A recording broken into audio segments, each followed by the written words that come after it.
La télé d'ici s'intéresse ce soir à une thématique qui était à la mode hier, donc dans le passé, qui est à la mode aujourd'hui et qui sera forcément à la mode demain. En gros, c'est une thématique de tous les jours et qui mérite forcément qu'on en parle, c'est l'environnement. Alors, on avait déjà évidemment abordé cette thématique une fois précédente. Ce soir, on va plutôt s'intéresser à l'érosion côtière avec deux spécialistes des questions environnementales qui nous avaient justement visité une première fois quand on a parlé d'environnement de façon générale. Ce sont Dr Gustave Abois, directeur général du développement durable, et Cédric Lombardo, directeur général de Bee Development, donc avec nos deux invités tout au long de cette émission. On va parler érosion côtière, est-ce qu'il faut s'alarmer ? Ou est-ce que pour l'instant les choses sont plutôt maîtrisées? On en parle. On va aussi s'intéresser dans la loupe de Pierre à un phénomène qui est plutôt récurrent, malheureusement. C'est les chutes de bâtiments.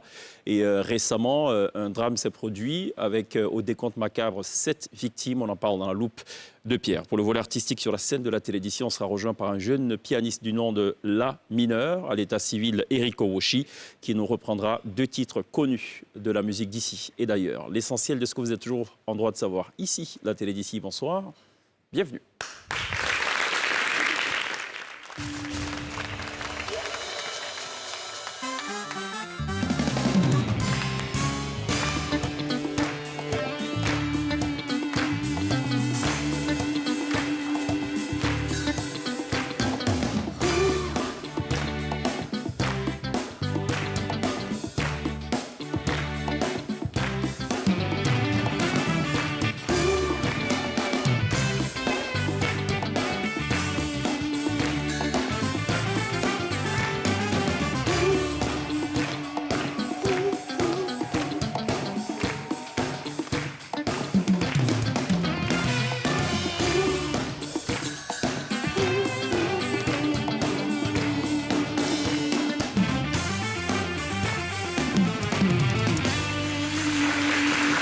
Toujours très bien de nous rejoindre dans la télé d'ici sur NCI pour Télévivre. L'environnement et particulièrement l'érosion côtière ce soir en compagnie de 2 invités qu'on a beaucoup de plaisir à recevoir à nouveau dans votre talk show quotidien dont je rappelle d'ailleurs la fréquence. C'est du lundi au vendredi, 18h40 sur NCI, la nouvelle chaîne ivoirienne. Docteur Gustave Abois, bonsoir, bienvenue. Bonsoir, Cheikh. Je rappelle encore une fois que vous êtes directeur général du développement durable.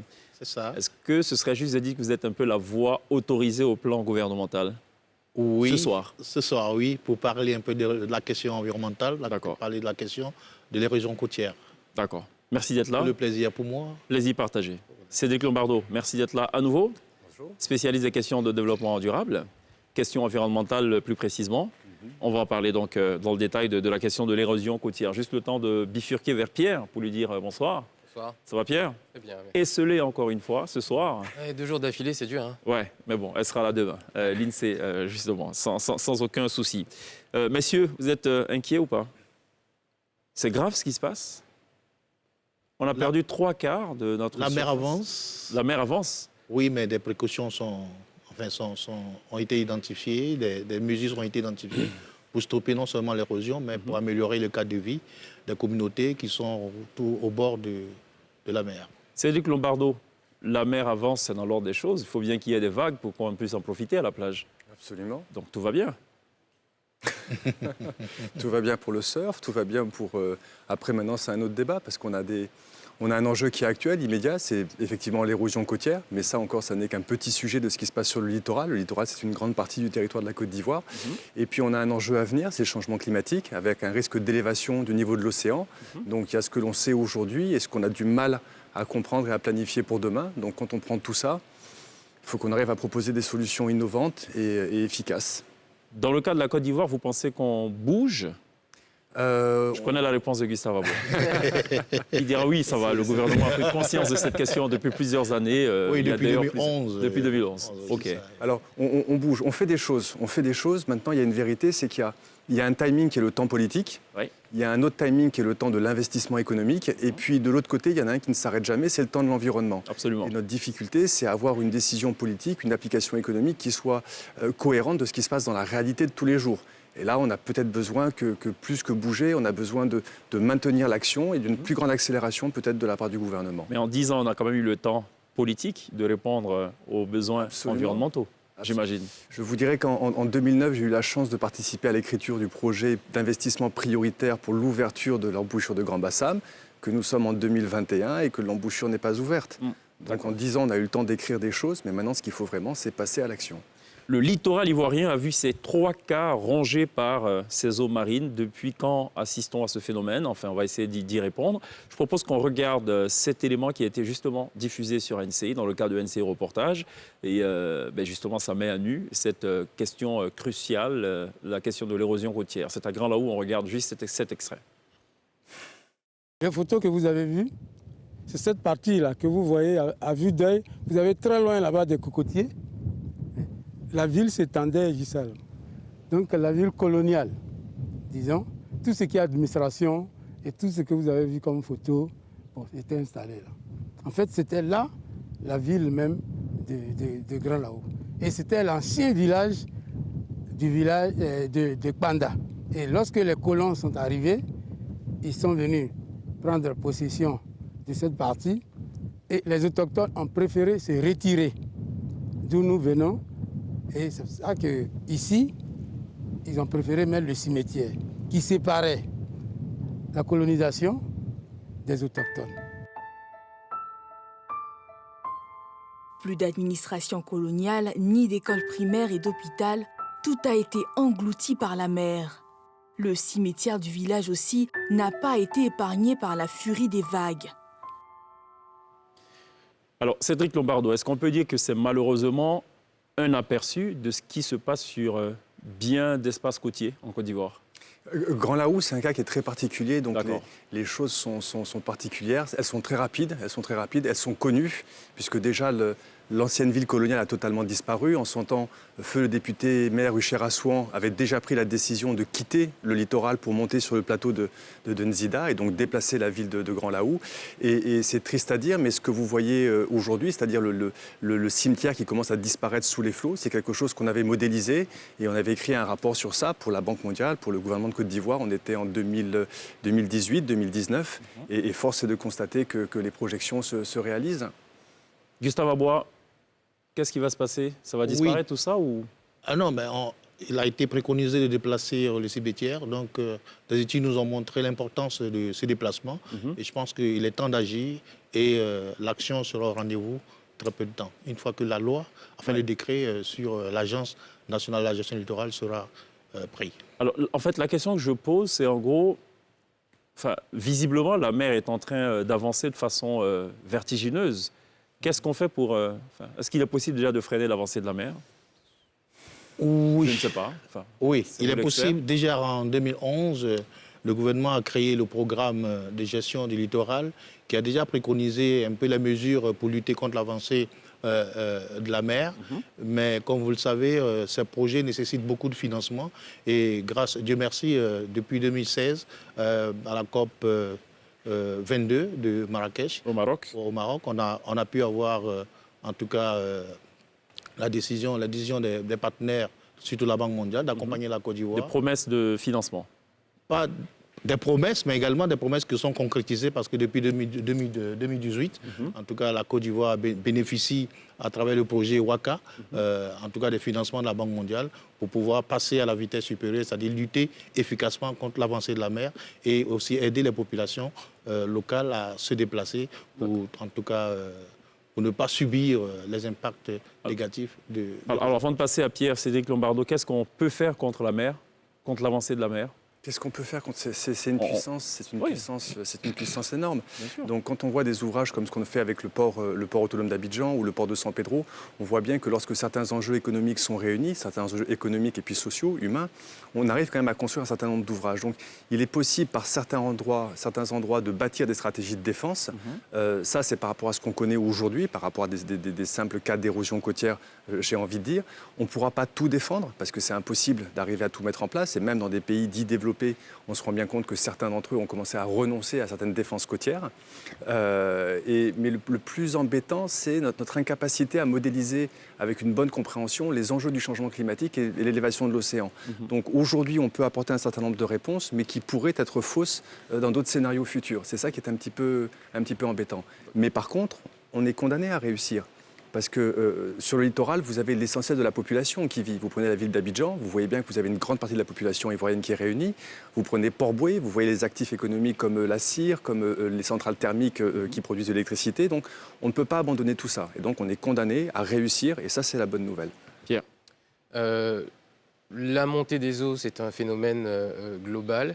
Est-ce que, plus singulièrement en Côte d'Ivoire, on a eu à mener des actions qui favorisent, qui accélèrent cette érosion côtière dont nous sommes victimes actuellement ? Oui, alors on a des actions. On a une action qui est très intéressante à observer, c'est notamment le cas de Grand Bassam. C'est-à-dire que vous avez une lagune qui est la lagune Ébrié, et cette lagune, quand on a créé le canal de Vridi, on a détourné le comportement de la Comoé, qui avait pour habitude de se jeter à Grand Bassam. Et le canal de Vridi a aspiré le fleuve Comoé, ce qui fait que le fleuve n'a plus pu maintenir l'ouverture de Grand Bassam. Ça, c'est une action humaine dite anthropique qui est majeure, que l'on comprend très bien.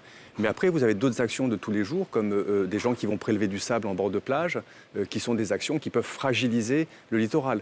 S'attaquer à la mangrove, c'est se priver de la meilleure défense que nous ayons contre des tempêtes, contre des tsunamis. Donc il y a un ensemble de choses qu'on ne comprend pas, à la fois dans la gestion des ressources de sable, dans la gestion de nos mangroves, et ça va fragiliser notre capacité à résister aux assauts de l'océan. Quelles sont les villes qui sont critiques, les points rouges dans la cartographie des sites à risque? Oui, il y a Grand Bassam, il y a Grand Laou, il y a Laouk-Manda, comme on l'a dit, et puis il y a surtout en allant vers San Pedro, Sassandra et autres. En tout cas, le littoral est menacé, comme on l'a dit, par les actions anthropiques et aussi par les actions naturelles. Mais ce qu'il faut savoir, c'est que le gouvernement a pris bonne conscience de la chose et des voies et moyens sont en train d'être cherchés pour non seulement freiner l'avancée de la mer, mais également pour, comme je l'ai dit, créer des conditions de vie acceptables pour toute la population du littoral. Il faut noter que le littoral représente au moins 80% de la vie socio-économique du pays. Donc c'est un impératif. Absolument. En tout cas, il faut sauvegarder un peu, sauvegarder cette partie de la Côte d'Ivoire qui est, je veux dire, nourricière du pays. Est-ce qu'en termes je sais pas moi, de distance, est-ce qu'on sait ce qu'on a perdu depuis l'indépendance en termes de terre, donc d'espace continental? Oui, des études ont montré que chaque année, il y a au moins la mer avance d'au moins 1 mètre par an. Et donc, les études prospectives ont montré qu'on a avancé d'au moins 100 mètres. 100 mètres depuis la colonisation. Et si on n'y prend garde, ça va avancer plus. Ah oui, bien sûr. Oui. Si vous dites tous les ans, c'est 1 mètre. Et également, en matière aussi d'urbanisme, vous voyez que souvent on parle d'action anthropique, même vous voyez au bord des lagunes, il faut sauvegarder au moins 25 mètres. Mais aujourd'hui, ce n'est pas le cas. On a vu en zone 3 où les gens se plaisent à remblayer une partie de la lagune, ce qui est interdit. Ce qui est interdit, heureusement que, en tout cas, ces activités ont été stoppées par la vigilance des populations. Et je pense qu'il faut que nous prenions conscience de la protection de notre environnement. On ne doit pas construire n'importe où et on ne doit pas construire dans les zones non constructibles. Les règlements sont là, les lois sont là. Il faut que l'Ivoirien accepte de respecter ces lois. Ça, c'est une autre paire de manches et je pense que ça mérite toute une émission carrément. L'incivisme, le non-respect justement des indications en la matière. Pierre ? Alors, on a déjà eu un déplacement de population, donc au niveau de Grand Laou. Est-ce que c'est quelque chose auquel il va falloir s'attendre dans les années à venir? Est-ce qu'il y a des zones qui sont tellement menacées qu'on va devoir déplacer les populations? Absolument. On a vu tout à l'heure le cimetière à Laouk-Manda. Et puis il y a une étude qui a montré qu'il faut un déplacement. Dans l'immédiat, il faut déplacer la population. Sinon, tout commence par être englouti. Même avant de prendre les mesures protectrices du littoral, il faut déplacer la population pour pouvoir mettre des digues, comme on l'a vu au Bénin, dans la Gold Coast au Ghana, vous avez ces digues. Et quand vous allez même à Dubaï, les technologies existent, les projets ont été élaborés, il faut passer à l'action. D'accord. Vous avez cité tout à l'heure l'exemple de Biétry, la zone 4, où des populations ou des sociétés, finalement, ce n'est pas qui le fait, se sont permis ou payé le luxe de faire du remblai. De l'œil du profane et de l'avis du profane, j'avais plutôt moins l'impression que le remblayage, c'était quelque chose d'assez efficace contre l'avancée des eaux. Non ? Alors, Si vous êtes côté façade océanique, si vous êtes vraiment face à l'océan, effectivement, vous avez un mécanisme d'érosion, donc vous perdez un petit peu de territoire. Et effectivement, quelque chose qui va nous intéresser, c'est d'avoir des stratégies dites d'engraissement du littoral. Et à ce moment-là, il y a plusieurs manières de travailler pour effectivement gagner du littoral et puis reculer un tout petit peu la mer. Ça, c'est une vérité. Maintenant, quand vous entrez sur l'espace lagunaire, il y a des zones sur lesquelles il peut y avoir des enjeux économiques à construire. Vous avez des choses qui se passent notamment dans l'extension du port. Et là, vous avez des enjeux économiques qui sont intéressants. Ce qui devient beaucoup plus embêtant, c'est quand une personne est en train de le faire en dehors de tout cadre autorisé. Chaque fois que vous touchez à un milieu en eau, vous touchez à une richesse en vie qui est assez exceptionnelle, qui est vraiment magnifique. Vous prenez les îles Éotilées, dans la lagune Abi, là vous avez la passe d'Assini, vous allez prendre le parc d'Azani. Et si ces deux parcs sont classés Ramsar au niveau international, si ce sont des parcs et réserves naturelles de l'OIPR au niveau national, c'est parce que dans ces milieux-là, plus il fait chaud, plus il y a d'eau, plus la vie est riche, plus la vie est fantastique. Et avoir maintenant des personnes qui se permettent d'avoir des comportements agressifs sur le littoral sans comprendre ce qu'ils peuvent détruire, là maintenant ça devient embêtant. Donc c'est toujours la même histoire. Il y a un cadre de développement, il est légalement régulé, il est économiquement nécessaire, mais en même temps il ne faut pas avoir des comportements de prédation. Il ne faut pas faire n'importe quoi, il faut suivre ce que disent les autorités. Absolument. En d'autres mots. Absolument. Vous avez aussi cité le rôle important de la mangrove. Absolument. Dans le système de défense. J'ai bien aimé cette formulation. Alors, la mangrove, c'est quelque chose d'extrêmement important pour nous parce que on vous parle très souvent des forêts, de la capacité des forêts. Bon, alors on a déjà parlé du rôle des forêts pour la pluie face au changement climatique, du rôle des forêts pour stocker le carbone, c'est-à-dire la capacité à absorber des gaz polluants et à les stocker sous forme d'arbres. Et ce qui est très intéressant, c'est que quand vous regardez dans le milieu littoral, vous avez la mangrove qui a une capacité de stockage carbone qui est beaucoup plus importante que la forêt. Vous avez la mangrove en surface terrestre, et puis après, quand vous allez regarder les algues qui sont dans la partie océanique, dans la partie sous-marine, on a aussi là un potentiel de stockage carbone qui est très intéressant. Mais ce qu'il faut faire quand vous regardez une mangrove, vous voyez bien que ce n'est pas un seul tronc d'arbre qui avance. C'est-à-dire que la mangrove, elle avance, elle va déclencher ses racines vont rentrer dans le sol, et ça va piéger le sable. Ça va piéger le sable, donc déjà vous avez quelque chose qui vous permet de stabiliser votre sol. Au fur et à mesure qu'elle va avancer, comme vous avez plein de petites racines qui vont se croiser, vous avez toute une vie aquatique. Vous avez les mangroves, ce sont les pépinières des poissons, ce sont les zones d'alvinage naturel. Donc maintenir les mangroves, c'est intéressant parce que vous avez une structure croisée qui va permettre de résister aux assauts de l'océan. L'héritage du tsunami de 2004 en Thaïlande, c'est que les zones où la mangrove avait été préservée ont mieux résisté à la vague du tsunami.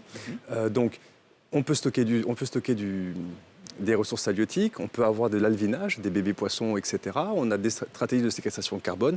Et enfin, on a un instrument de défense pour stabiliser notre littoral. Alors, ce qu'on ne voit pas dans cet extrait de reportage, c'est que notamment les populations de pêcheurs qui sont sur le littoral ont déjà commencé à être affectées en termes de ressources, notamment dans la lagune. Ils sont obligés de se tourner vers la pêche en mer. Est-ce qu'on a des solutions qui sont mises en place aujourd'hui pour accompagner tous ces gens-là dont le mode de vie est totalement en train de changer? Et puis, deuxième question sur la relocalisation, où est-ce qu'ils vont ensuite? Oui, ce qui est intéressant dans cette question, c'est que le gouvernement fait des actions concertées. En tout cas, dans la mise en œuvre du projet, les populations ont été vraiment associées et eux-mêmes ont décidé, ces femmes et ces hommes ont décidé, parce que dans le comité, il y a des femmes et des hommes. Donc, le genre est respecté dans ce comité. Donc, la population a décidé de l'emplacement de commun accord avec les autorités administratives et autres, où elles vont aller s'installer dans le cadre de la mise en œuvre de ce projet. Et ce qui est intéressant de noter également, c'est qu'aujourd'hui, on a la possibilité de reproduire les mangroves. Il y a des pépinières qui sont des ONG qui aident ces populations à reproduire ces mangroves, à les replanter pour essayer de stopper non seulement l'avancée de la mer, mais créer encore des conditions d'enrichissement de la flore et de la faune aquatique, comme il a si bien dit Cédric.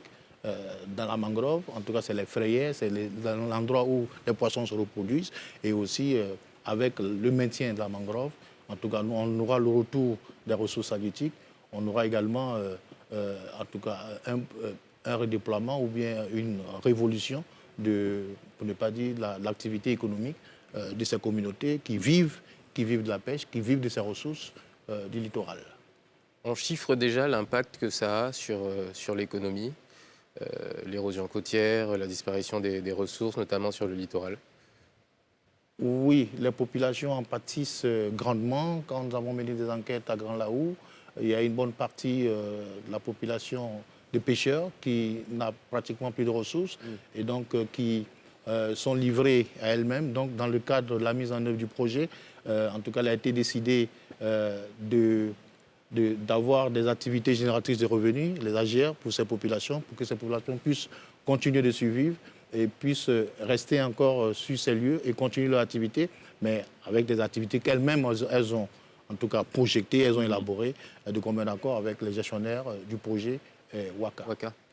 Très bien, on va marquer une pause, messieurs. On a dit beaucoup de choses intéressantes. On reste encore sur ce sujet, l'érosion côtière. On va aussi parler de ce drame qui s'est produit il y a quelques jours du côté de la Riviera, donc l'effondrement d'un bâtiment avec au bout du compte donc 7 victimes. On en parle dans la loupe de Pierre juste après la pub.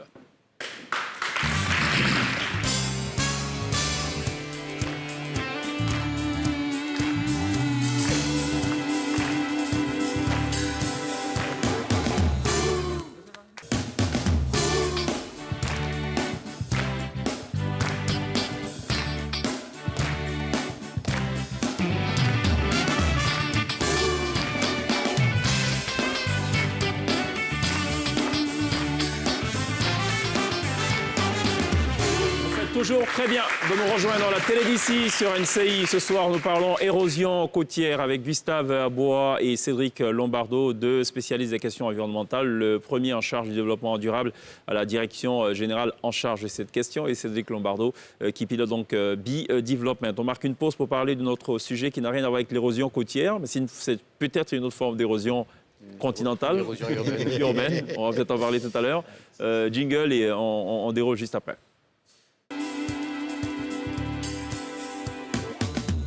Alors, vous parlez de tempête et non d'érosion. C'est ça, donc un bâtiment R+5 s'est effondré le vendredi 12 mars 2021 à Cocody, dans le village d'Anono plus précisément. Et il faut dire que ce drame intervient alors que le propriétaire avait été mis en demeure pour arrêter des travaux qui ne respectaient pas les normes de construction. Aujourd'hui, le bilan fait état de plusieurs blessés et de 9 morts. Ça a augmenté, on n'est plus à 7, on est à 9. On va d'ailleurs écouter le témoignage de ce père donc, qui a été victime de ce drame. Les populations sont sous le choc. Parmi les 5 victimes encore sous les décombres se trouvent les 3 enfants du vieux Tapili. Quand ils sont quittés à la mosquée, ma femme a dit que bon d'accord, asseyez-vous, je vais aller chercher à manger, vous donner. Quand ma femme est rentrée dedans, maintenant en train de chauffer, manger pour venir donner les enfants, c'est à ce moment qu'elle a compris le bruit. Quand elle a compris le bruit, elle est rentrée dans la chambre. Quand elle est rentrée dans la chambre, l'étage est brûlé sur les enfants. C'est combien d'enfants? 3. 2 filles, un garçon. Les gens ont sauvé ma femme. On imagine l'état de détresse dans lequel ce père peut se retrouver en rentrant chez lui et en découvrant le drame. Le ministre de la Construction et du Logement a réagi tout de suite sur Twitter en déplorant le drame et en se soulageant qu'il n'y ait pas eu de perte en vie humaine. Malheureusement, ça n'a pas été le cas. Donc on revient encore une fois sur la notion de prudence dans le temps et de gestion de crise pour éviter de devoir se dédire plus tard. Le drame de trop pour les internautes ivoiriens qui ont pris à partie donc le ministre et qui ont engagé sa responsabilité et exigé parfois sa démission. Ça a pris tellement d'ampleur qu'il a dû réagir donc à travers des déclarations sur ses différents réseaux sociaux, en disant que le premier responsable d'un effondrement n'est pas le ministère de la Construction, du Logement et de l'Urbanisme, mais le propriétaire du bâtiment, celui qui construit, le maître d'ouvrage, celui qui conçoit le projet, recrute le personnel, achète les matériaux et s'assure que les travaux sont réalisés dans les règles de l'art. L'obligation du recours au permis de construire a pour objet principal d'impliquer les professionnels du cadre bâti et ainsi d'imposer un minimum de rigueur dès la conception du projet de construction. Le permis de construire à lui seul ne suffirait donc pas à empêcher les effondrements. En tout cas, ce sont des déclarations qui ne calment pas les internautes puisque c'est une chronique qu'on aurait pu faire l'année dernière ou l'année d'avant ou l'année... Enfin, le drame est récurrent, donc quelle est aujourd'hui la solution pour que ça s'arrête? Eh bien, on attend les mesures. Et le ministre qui avait aussi défendu un aspect, c'est qu'il y a très peu d'agents. Enfin, le ratio agents et territoire est fortement disproportionné, ce qui fait qu'évidemment, ils ne peuvent pas forcément suivre tous les chantiers et tout. Bon, on va évidemment suivre tout ceci et puis on va aussi inviter le ministre à la télé d'ici, pourquoi pas, sûrement pour en parler et donner donc la bonne information. Peut-être un commentaire, messieurs? Oui, cela pose la question de résilience des infrastructures, hein, parce que il faut aujourd'hui, avec les normes que nous avons, il faut construire avec les matériaux appropriés. Il ne faut pas construire un immeuble R+5 avec du fer à béton 10. Il faut vraiment respecter, en tout cas, les éléments, les matériaux qu'il faut pour pouvoir avoir des infrastructures résilientes. Et également, il faut aussi faire la pédologie avant de construire un immeuble. Est-ce que le sol sur lequel on veut construire cet immeuble peut supporter? Donc il y a des études pédologiques qu'il faut envisager avant de donner même le permis de construire à cet individu ou bien au citoyen qui fait la demande. Également, il faut que le ministère de l'Environnement puisse faire partie intégrante dans la commission d'attribution pour vérifier si le ministère de l'Environnement. L'Environnement, Développement durable, doit faire partie de la commission d'attribution des permis. Ce n'est pas le cas pour l'instant. Non, ce n'est pas le cas. Et aussi, un immeuble R+5 doit faire l'objet d'études d'impact environnemental ou d'un constat d'environnement pour voir également si, en tout cas, tout ce qui rentre dans la construction de ce bâtiment respecte les normes préconisées. On a parfois l'impression que c'est plutôt des initiatives d'individus qui, à la vitesse de l'éclair, sortent des bâtiments de terre. Ça échappe parfois à tout contrôle, on a l'impression. Ça ne peut pas échapper parce que je pense que dans chaque localité, dans chaque commune, il y a au moins un département du ministère de la Construction et de l'Urbanisme qui est localisé dans chaque commune. Et je pense que ces administrations doivent vraiment impérativement jouer leur rôle et intimer à partir du moment où on voit un immeuble en train de se reproduire, soit vérifier si le permis de construire est attribué. Si ce n'est pas le cas, quels sont les matériaux, parce qu'il y a une maquette quand même avant de construire. Le dossier technique, est-ce que l'ingénieur ou les techniciens qui est en train de construire ce bâtiment respectent le dossier technique qui est consigné dans l'octroi du permis de construire. Donc, il y a tout un arsenal d'éléments qu'il faut vérifier. Absolument. Cédric Lombardo, un commentaire? Il nous faut une urbanisation durable. Je veux dire, à Abidjan, moi j'ai grandi près d'Anono, dans ce quartier-là. Je me rappelle très bien comment Abidjan a été construit, les espaces verts que nous avions, les grandes routes que nous avions. Le président Félix Houphouët-Boigny et ses collaborateurs ont fait de très belles choses. Après, il y a eu un boom, et dans ce boom, on a laissé beaucoup de choses qui n'auraient pas dû se faire. Donc on a un développement qui est non durable en matière d'urbanisation, et donc il y a des stratégies pour un développement beaucoup plus durable. D'accord. Un autre débat pour plus tard. Absolument. Merci Pierre pour cette loupe. Alors, revenons à notre érosion côtière pour le coup. Comment ça pourrait s'appeler d'ailleurs cette érosion-là? Urbaine, c'est ça? Ou intramuros ou... Une érosion civique. En général. Bon, là on va loin là. Ça devient compliqué cette affaire. Parlons quand même du réchauffement climatique. Vous l'aviez dit, Cédric Lombardo, c'est aussi une autre menace qui pointe du nez, qui arrive justement à grandes enjambées et qui risque finalement de compliquer un peu l'équation. Absolument. Alors on fait quoi? Déjà, il faut arriver à le comprendre, parce que vous avez dans le monde deux types de glace. Alors je vais vous faire une analogie avec un verre que vous allez remplir d'eau. Si vous avez des glaces qui sont déjà dans l'océan, ce qu'on appelle les banquises, ça veut dire que vous mettez votre glaçon au fond du verre, vous le remplissez d'eau, et quand c'est arrivé à ras-bord, les glaçons vont fondre, mais le verre ne va pas déborder. Donc la fonte des glaces de mer ne nous inquiète pas trop. Il y a d'autres sujets de préoccupation avec elle, mais ce n'est pas la question de l'élévation de l'océan. Par contre, ce qui est très embêtant, c'est ce qu'on appelle la fonte des glaces de terre. Vous avez le Groenland, vous avez les glaciers, et là, c'est comme si vous aviez déjà rempli votre verre. Le fameux iceberg. À bord. Les icebergs sont déjà dans l'eau. Mais lorsque vous avez un glacier qui est sur de la terre et qui va fondre justement et qui va glisser dans l'eau, à ce moment-là, c'est pour maintenir la tanalogie, vous avez rempli votre verre à ras-bord, mais quand vous mettez les glaçons par-dessus, tout de suite ça va déborder. Absolument. Et donc ce sont ces glaces de terre qui vont se retrouver dans l'eau qui font qu'on assiste maintenant à l'élévation du niveau de l'océan. D'accord. La difficulté qu'on a, c'est qu'on a des observations satellites qui nous permettent de démontrer que les choses sont beaucoup plus rapides que ce que l'on pense, mais après, il y a tout un ensemble de subtilités qu'on n'arrive pas à modéliser. Et l'inquiétude que nous avons, c'est que plus on observe les choses et plus on se rend compte que le consensus qui dit que d'ici 2100, l'océan devrait s'élever de 45 cm, ce consensus, en fait, on se rend bien compte qu'il y a de très très fortes chances qu'on arrive plutôt dans la gamme des 80 cm. Ah bon?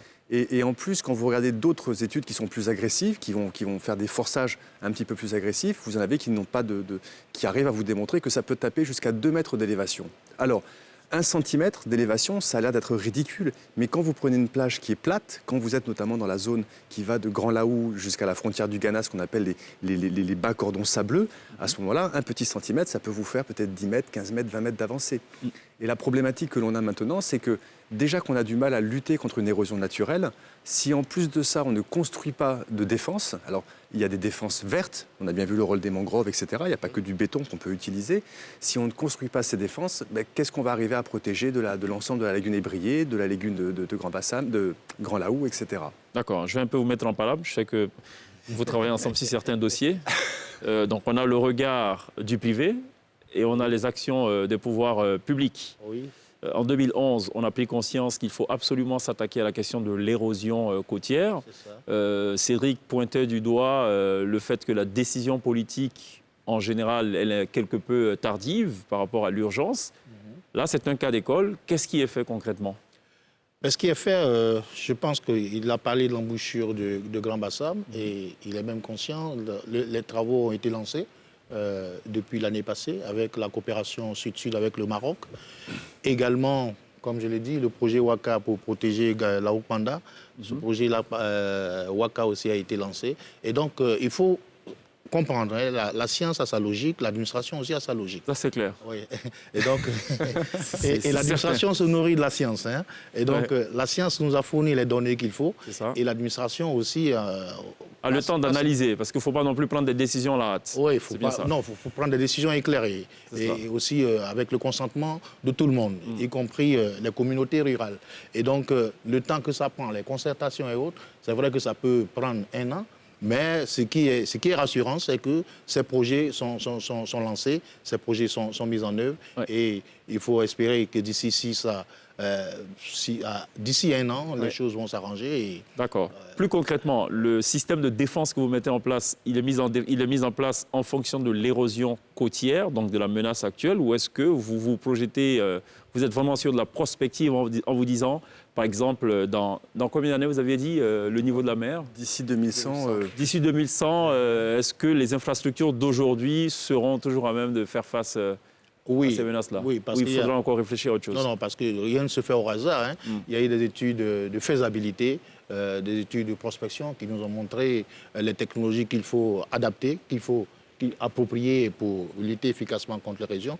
Et donc je pense que c'est ces technologies-là qui sont en train d'être déployées sur les lieux pour pouvoir sauvegarder le littoral. Il faut comprendre que le littoral, comme je l'ai dit, c'est un secteur fondamental pour l'économie ivoirienne. Absolument. Si vous avez 566 kilomètres qui vraiment c'est une partie, 7% de la population ivoirienne et 7% de la superficie plutôt.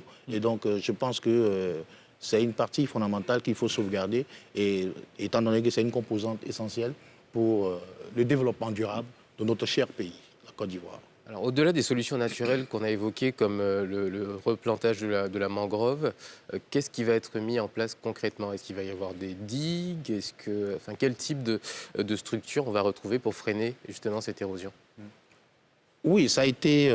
les études nous ont déjà un peu identifié les solutions, les technologies appropriées. Comme je l'ai dit, ça prend de l'argent et Dieu merci, nous avons l'accompagnement de la Banque mondiale.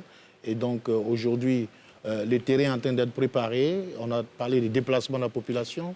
On a parlé aussi des études qui ont montré quelle partie, les scénarios qui ont été démontrés, sur quelle partie il faut mettre les digues, il faut en tout cas instaurer ou bien implanter les technologies.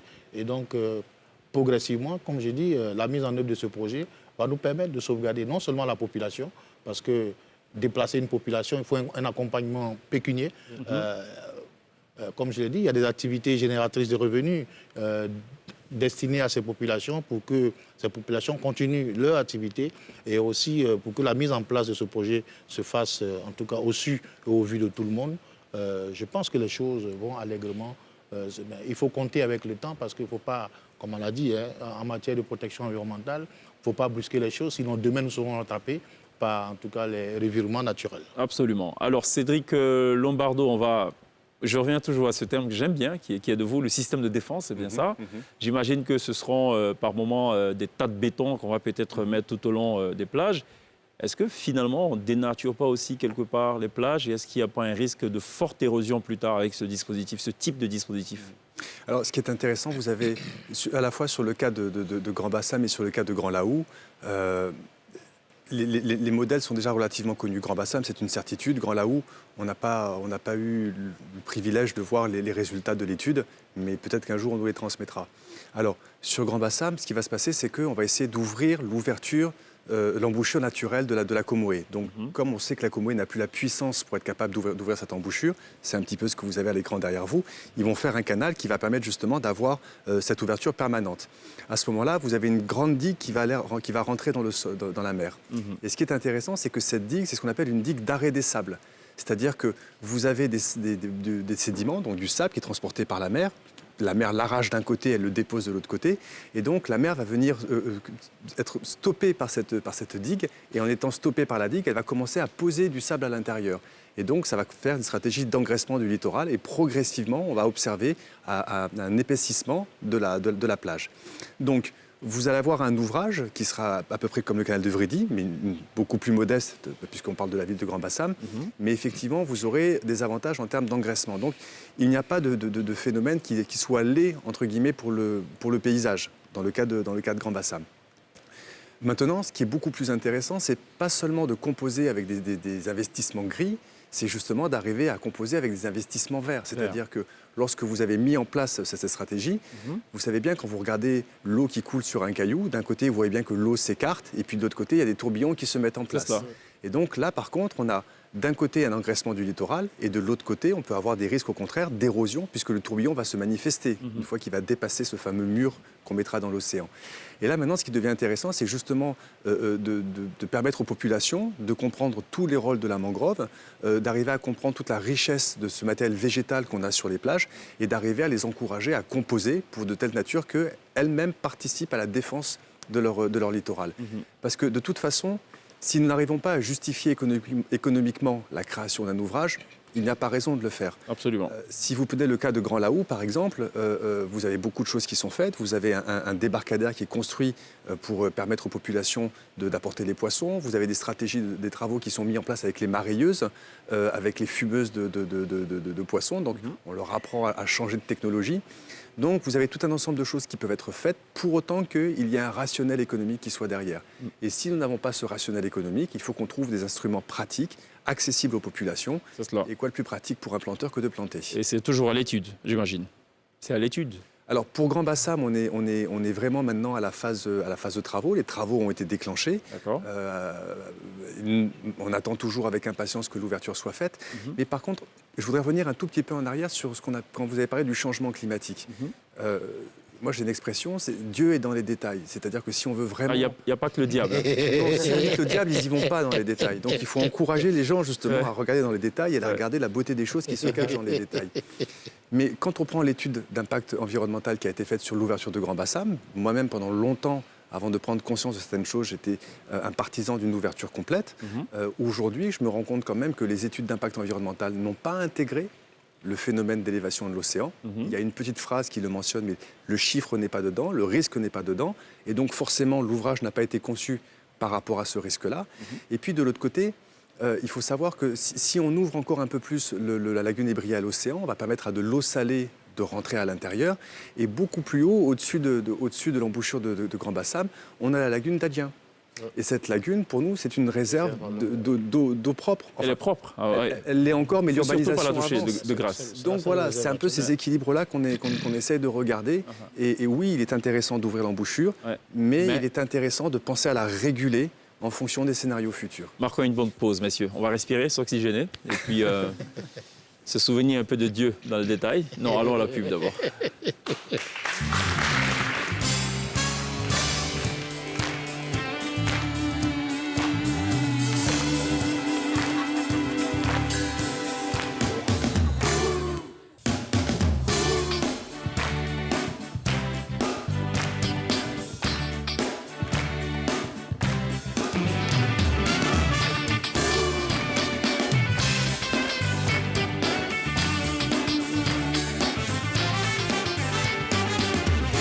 parle ce soir dans la télévisie d'érosion côtière avec Dr Gustave Abois du ministère de l'Environnement et Cédric Lombardo de Bee Development et également avec Pierre. Sans l'INSEE ce soir, l'INSEE sera là demain, rassurez-vous. Peut-être un petit commentaire à Cédric Lombardo. On a reçu dans quelques petites vidéos, on va peut-être regarder cette vidéo qui parle un peu des solutions. D'accord, et évidemment, vous allez vous faire fort de nous la commenter. C'est d'abord une première vidéo qui concerne déjà Grand Bassam, le canal Grand Bassam, si on peut peut-être... c'est bien ça? Absolument. Bon, on en a déjà parlé. Oui. Donc, Là, très rapidement, vous avez l'ouvrage. On voit qu'on est près du quartier France. Oui, c'est ça, du quartier France, donc du village Nzima Kotoko. Et l'idée, c'est d'arriver à ouvrir l'embouchure de Grand Bassam là où elle avait été artificiellement créée dans les années 80. Et donc là, vous avez un design qui vous permet de comprendre à peu près à quoi va ressembler le canal assez rapidement. ça coûte beaucoup d'argent, ça. Ça coûte Gustave beaucoup Abois. d'argent Oui. et c'est déjà en action. Ouais. On peut palabrer avec le gouvernement. Par contre, ça, c'est une action qui est véritablement, concrètement sur le C'est ça. terrain et qui va aller plus vite. Avec l'expertise marocaine. Voilà, avec l'expertise marocaine. Bon, donc voilà. OK, on va regarder la deuxième image, toujours dans le volet solution. Là, on est à Grand Laou, scénario Absolument. de... Là, vous êtes à Grand Laou. En fait, on s'est posé plusieurs questions pour Grand Laou.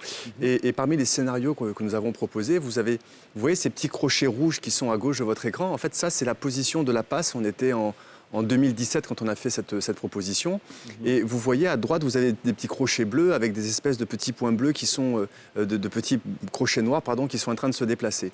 Et en fait, ce qui est intéressant à Grand Laou, c'est que dans les années précoloniales, là où vous avez le crochet bleu, c'était là où se trouvait l'embouchure. Elle était là-bas dans l'ancien temps. Et donc, elle se déplace, vous avez une migration, elle va d'est en ouest. Et c'est pour ça, c'est ce qui fait qu'aujourd'hui, elle est en train d'avancer sur la Panda. Elle a déjà commencé à dévorer le cimetière historique.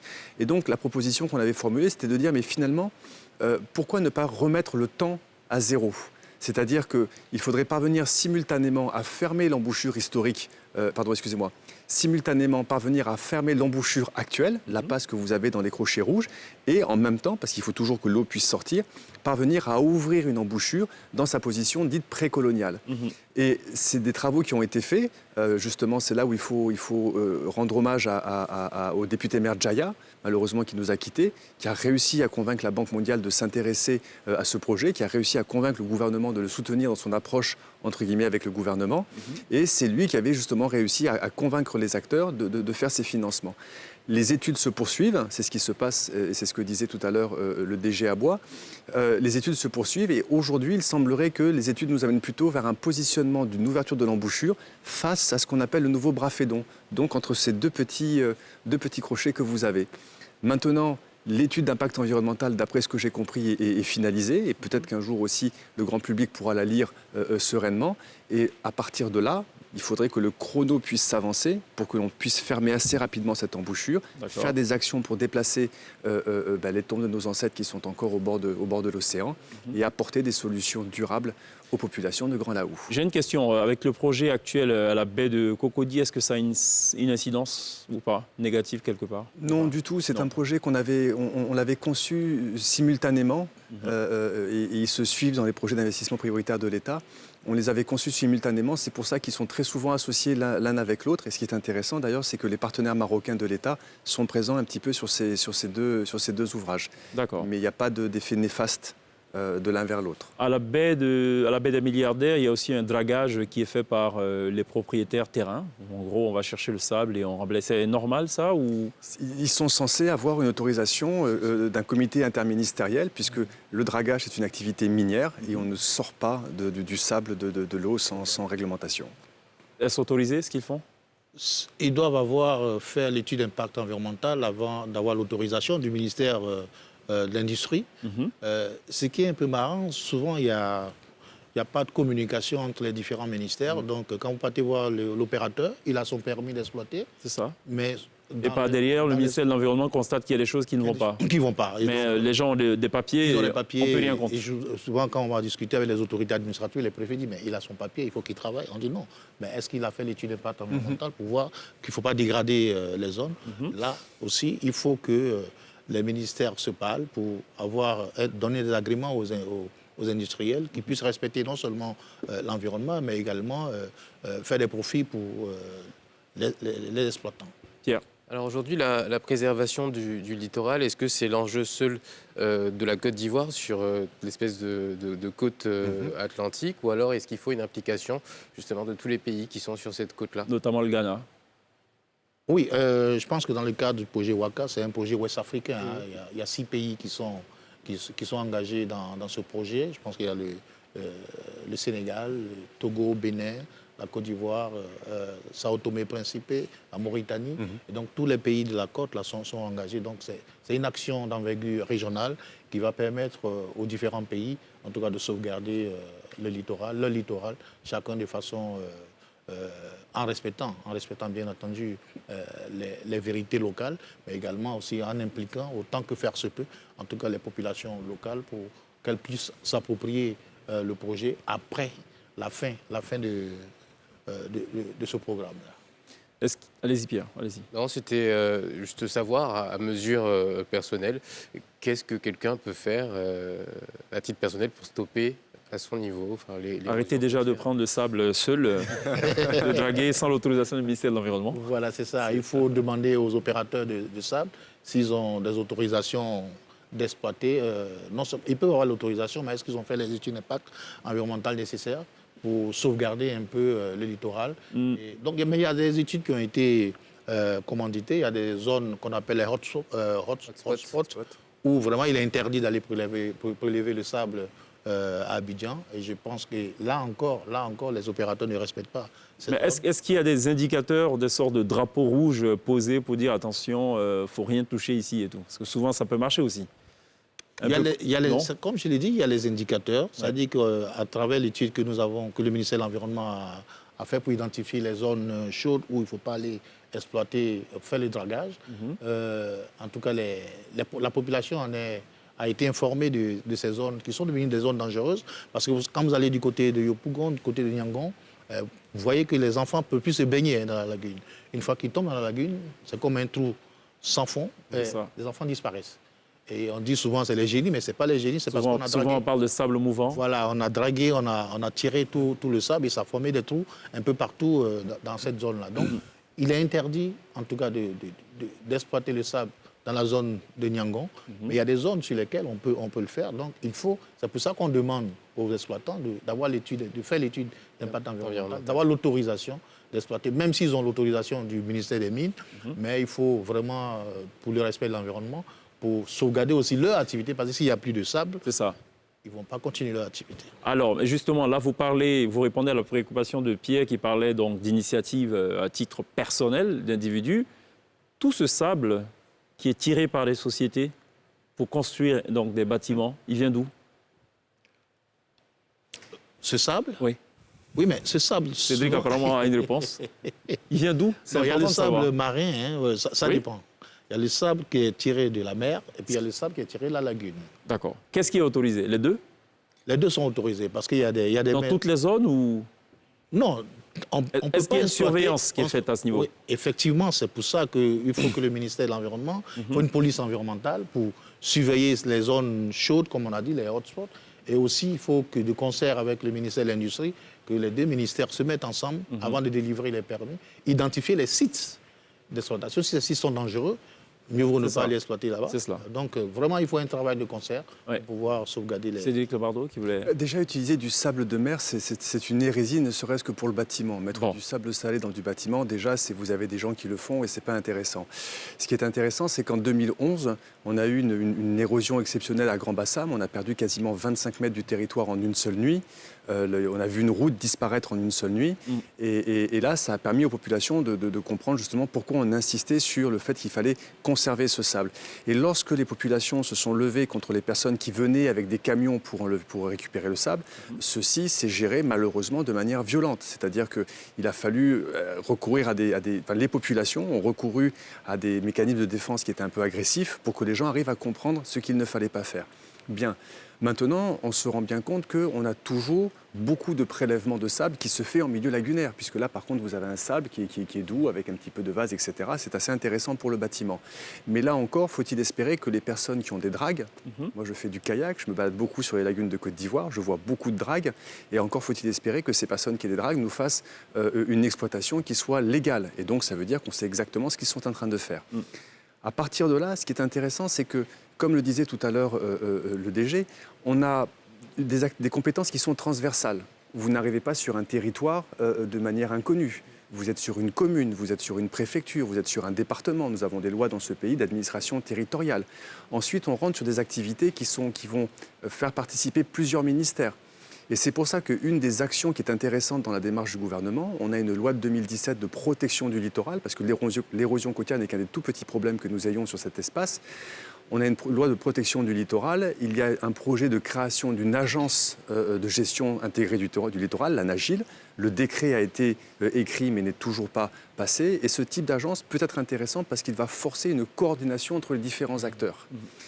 Maintenant, on se rend quand même compte que lorsque nous avons quand même la chance d'avoir des agences qui sont présentes sur notre littoral, on va observer d'autres comportements qui sont pourtant régulés par la mairie, qui sont régulés par une autre agence et qui sont pourtant extrêmement polluants et que tout le monde laisse se faire.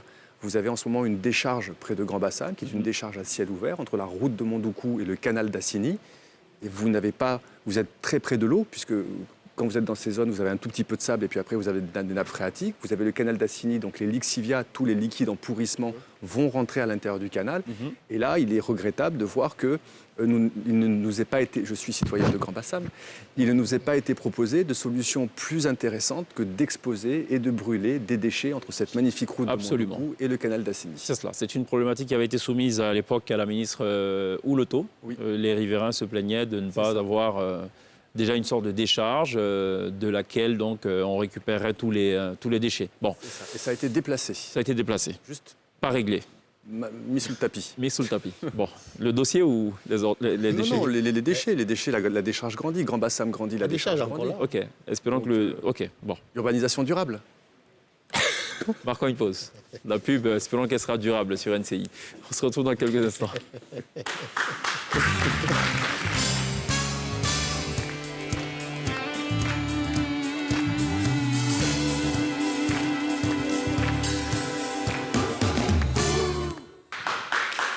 C'est le tout dernier virage de la télé d'ici, consacré ce soir entièrement à la question de l'érosion climatique. On est toujours en compagnie de Gustave Adoua, directeur général du développement durable, et de Cédric Lombardo, directeur général de Bee Development. Donc deux acteurs, on l'a dit, à titre personnel visiblement, et aussi à titre professionnel, préoccupés par la question de l'environnement, par le devenir de l'environnement. Et ce soir, on essaie donc de se lancer dans une sorte de prospective. Justement, pour un peu conclure cette affaire en guise de tour de table, qu'est-ce qu'on pourrait dire déjà pour effrayer les gens?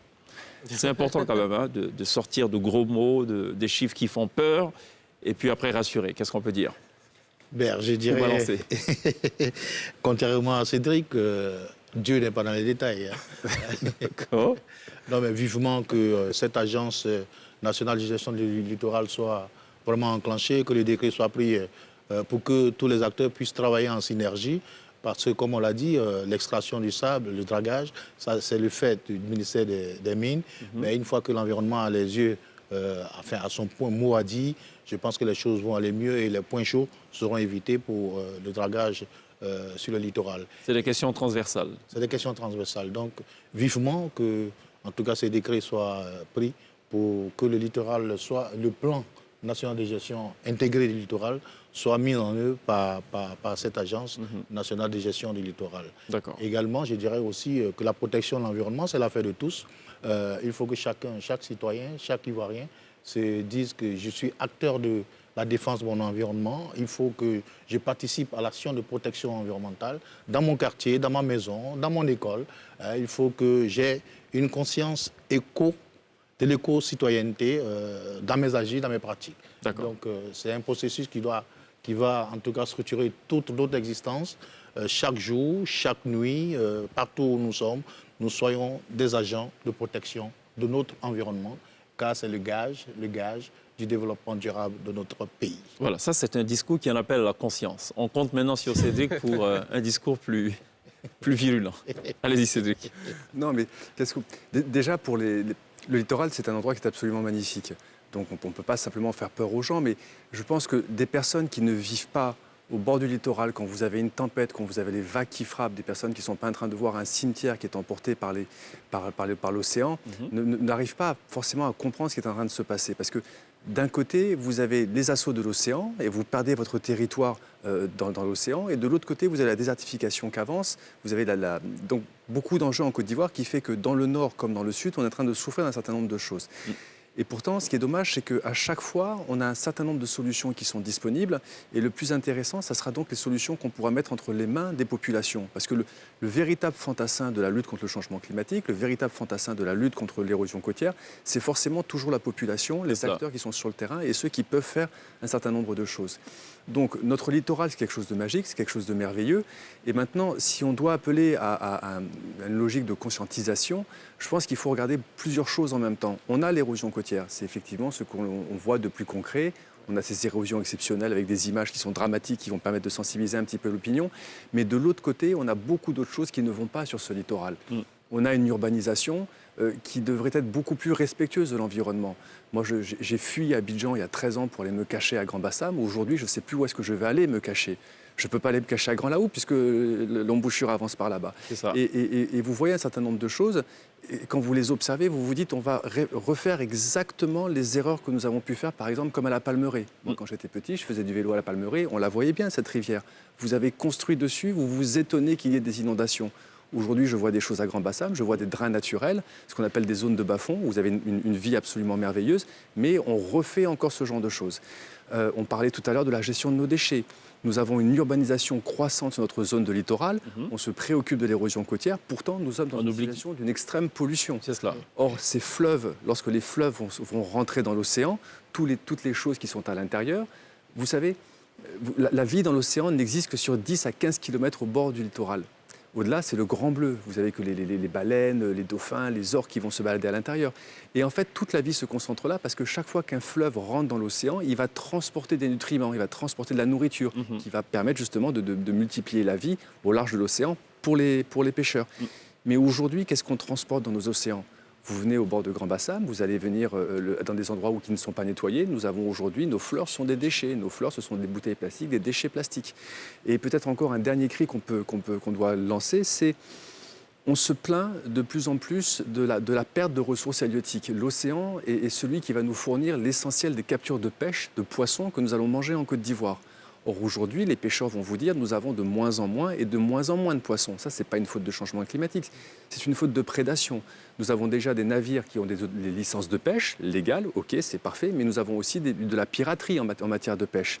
Et la Côte d'Ivoire dispose de très très peu de moyens pour détecter ces pratiques-là. C'est ça. Et il ne faut pas seulement critiquer le gouvernement, c'est-à-dire qu'il y a une chose très belle qui s'est faite récemment, c'est la création de l'aire marine protégée de Grand-Bérébi. Et donc, ce sont des petites actions comme ça qui vont nous permettre, en plusieurs poches du territoire, d'arriver à créer des zones où justement la faune aquatique va pouvoir se reproduire et pourra justement apporter de nouvelles captures. Donc, si maintenant on veut bien prendre dans l'ensemble de tous ces petits détails, on veut bien les croiser entre eux, on veut bien regarder les aspects transversaux qu'il y a entre eux et qu'on veut bien nous appeler à l'union, à la discipline et au travail, il y a un certain nombre de solutions que l'on peut poser. Mais de grâce, il faut que nous allions un tout petit peu plus vite dans notre décision politique, dans notre mise en place économique et également, il faut que chacun des citoyens soit à l'action sur son propre territoire. Très bien.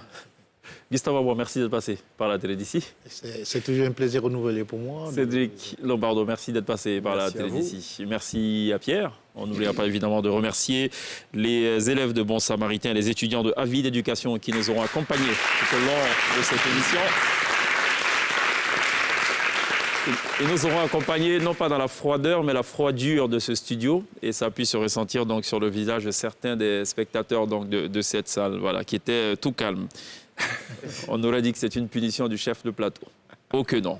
On va terminer justement cette émission consacrée à l'érosion côtière par des notes de musique avec un jeune artiste qui a d'abord démarré en tant que batteur dans le centre-ouest de la Côte d'Ivoire, à Saïwa précisément. Il était batteur de la chorale des anges, qui était en fait la chorale des enfants. C'est à la sortie de ses classes à l'INSAC qu'il va prendre langue avec le piano et désormais c'est un pianiste. Et son nom de pianiste, c'est La mineur à l'état civil Eric Owoshi. Ce soir, il est live sur la scène de la télé d'ici. Merci de l'accueillir. On se retrouve demain. D'ici là, c'est Pierre.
Une reprise tout en instru de Bliwana d'Ernesto JJ, chevalier de Dieu de Baby Philippe par Monsieur La Mineur, chef d'orchestre du groupe Les Experts. Merci d'applaudir. Good job.